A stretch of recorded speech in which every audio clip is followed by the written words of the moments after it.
I'm Elena, and my life feels like a draft I can't finalize. Smudged edges, endless revisions.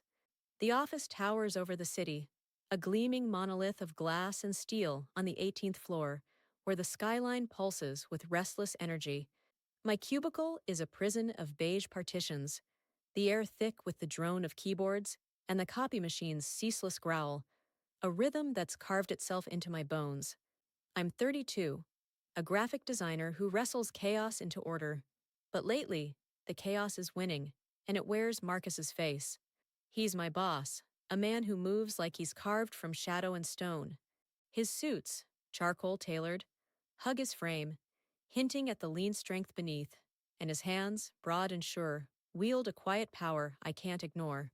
His hair is dark, silver threading the temples, and his jaw cuts a line that my eyes trace too often. I shouldn't notice. Liam waits at home, patient, soft-spoken Liam, who folds my laundry and kisses me with a gentleness I don't deserve. But Marcus doesn't gentle me. His gaze, hazel and piercing, pins me like a specimen, and I feel the heat of it in places I can't name. It's Thursday past 8, and the office is a ghost town. The Parker account deadline looms, and I'm alone with proofs, a throbbing headache, and the copy machine's hum. My outfit clings to me, chosen this morning in a haze.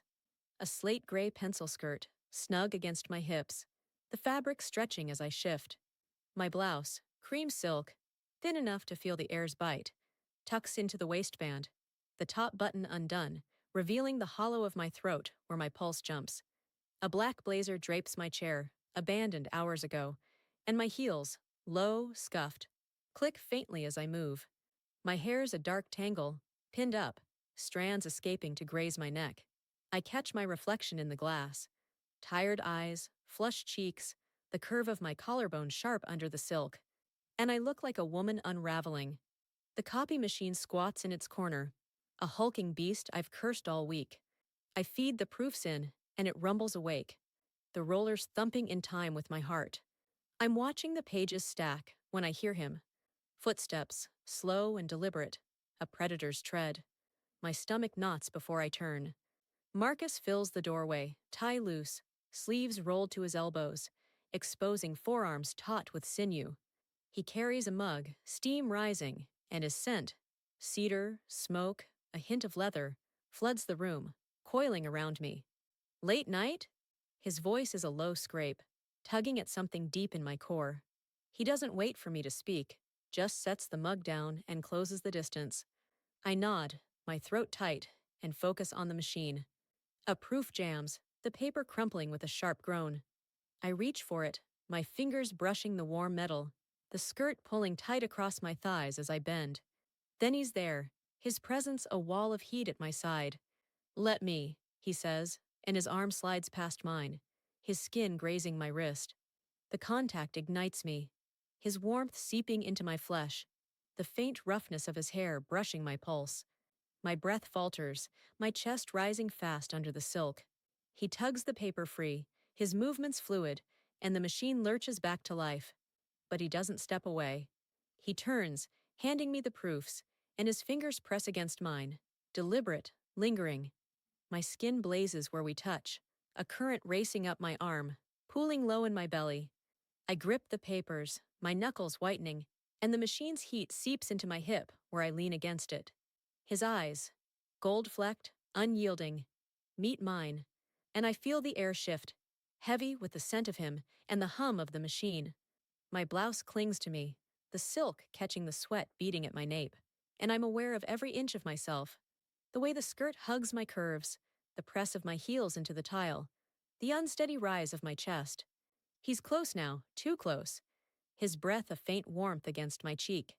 "You're good at this," he says. And it's not about the proofs.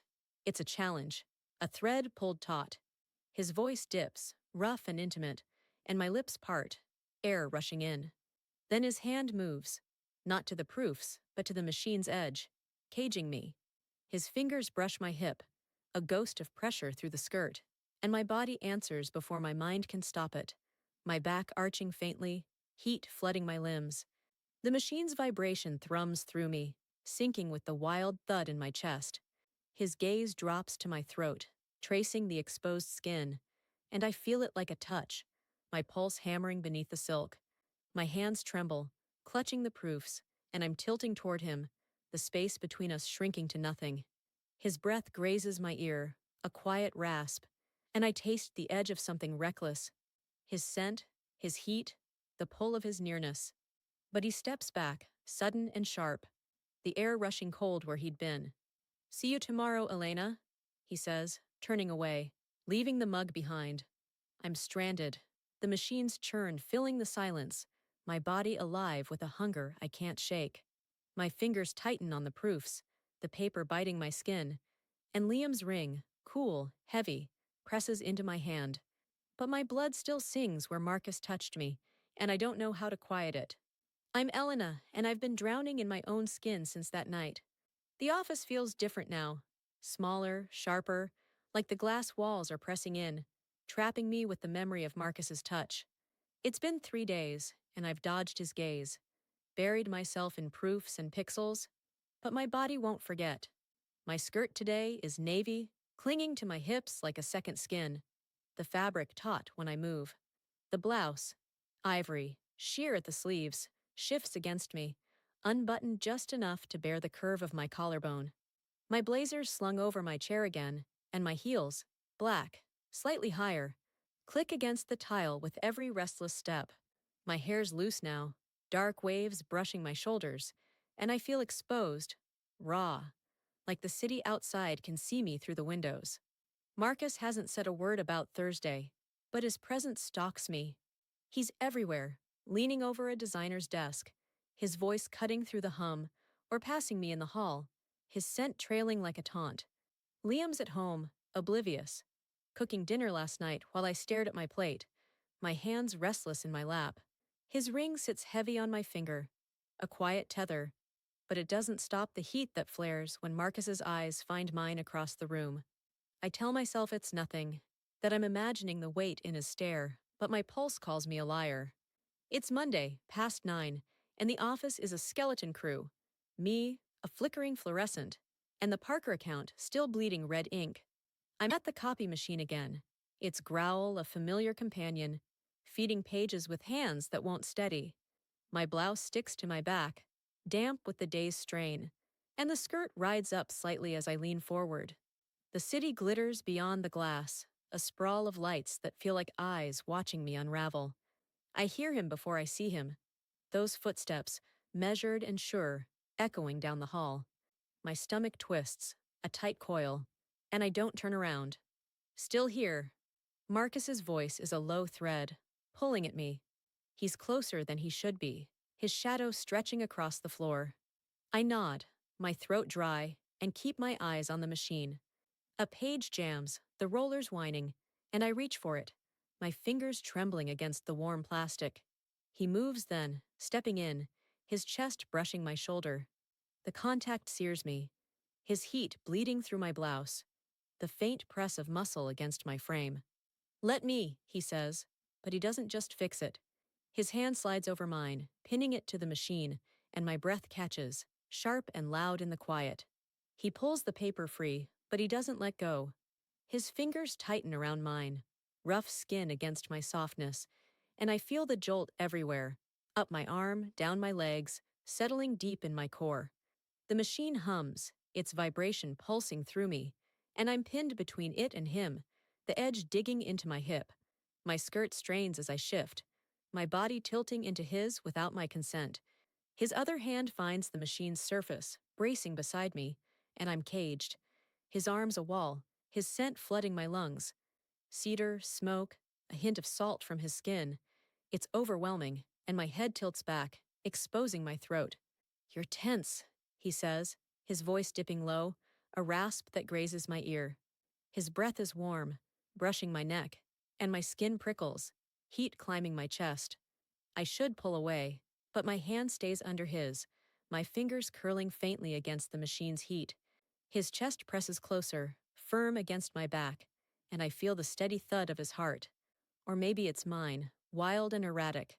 My blouse shifts, the silk sliding against me, and I'm aware of every curve, the way my hips flare under the skirt, the arch of my spine as I lean into him. His hand moves, sliding from mine to my wrist, his thumb tracing the pulse there, and my knees weaken, a liquid heat pooling low. Marcus, I say, barely a whisper, and it's a plea. I don't know for what.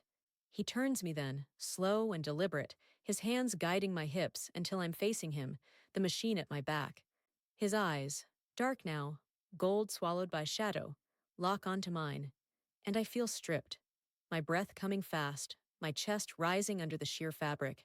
His fingers linger at my waist, pressing through the skirt, and my skin burns beneath it, my body answering with a tremor I can't hide.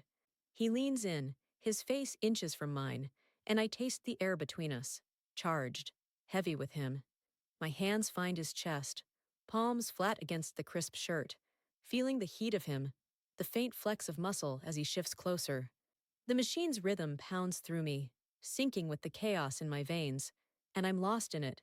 His grip tightening, my hips rocking faintly against the edge, the silk of my blouse catching on my skin.